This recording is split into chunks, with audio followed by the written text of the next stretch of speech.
Hi, I'm JT Wilcox, your 2nd District State Representative. Our district includes East Thurston County and Southwest Pierce County. Last week was a busy week. On Monday, the majority party in the House introduced a $32 billion budget that balances the $5.1 billion shortfall. I was disappointed that this proposal had so many budget gimmicks. First, it pushes off funding to schools from the last day of the current budget to the first day of the next budget. Second, it releases criminals early from jail to capture just $26 million in savings. Third, it transfers one-time funds to support ongoing programs. And fourth, it depends on proceeds hoped for from leasing the state's liquor distribution center without any strategic business plan that we've seen so far. Several of the solutions our side of the aisle provided were included in the budget. I'm pleased that some reforms to control the size of government and regulation in the natural resource departments were adopted. In the House Ways and Means Committee, I supported a more responsible, sustainable budget proposal. That proposal would have prioritized more funding for education and public safety while spending about $1 billion less overall.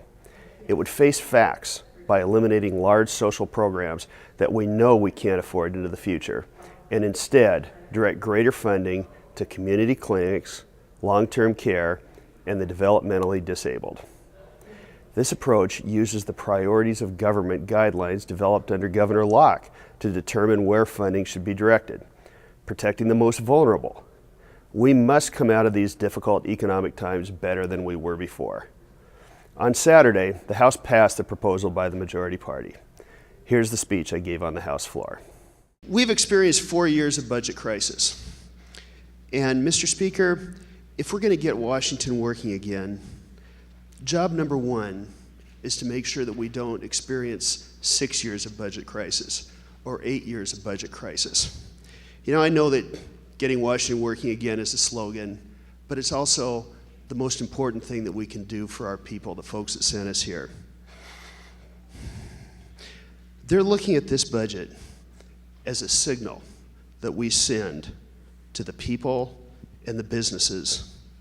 And what they want is to feel like we're taking all the steps that we need to now, and that they can move forward with confidence, make investments, do the things that put people to work. I'm concerned with the credibility and the viability of this budget. One area in particular is of great concern. Approximately $300 million of the revenue contained in this budget is based on a very speculative view of what we're going to do with the state's liquor distribution business. Now, $300 million is only about 1% of our revenues, but it's 40% of our total reserves.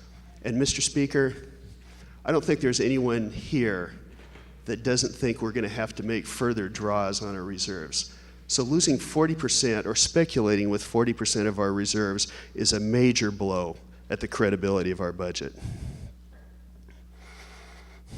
What we're in right now, Mr. Speaker, is called a turnaround situation. And there's a few rules about turnarounds. First of all, you have to be cautious because every mistake that you make has much greater consequences for all of us here and for the people that sent us here. I've been through a few turnarounds. The greatest lesson is that you do the hard things first. Because when you do that, you put the toughest decisions behind you. You take off the table the chance that the news is going to continue to get worse and that you're going to have to hurt people more and more. What you do is you allow people to turn the page, understand that the worst is over, and that every day from here on gets better.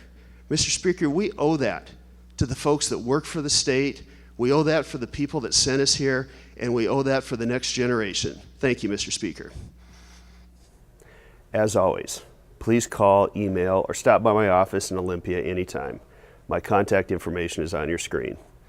It's an honor to serve as your voice in the state legislature. I'm JT Wilcox, and I'll talk to you again soon.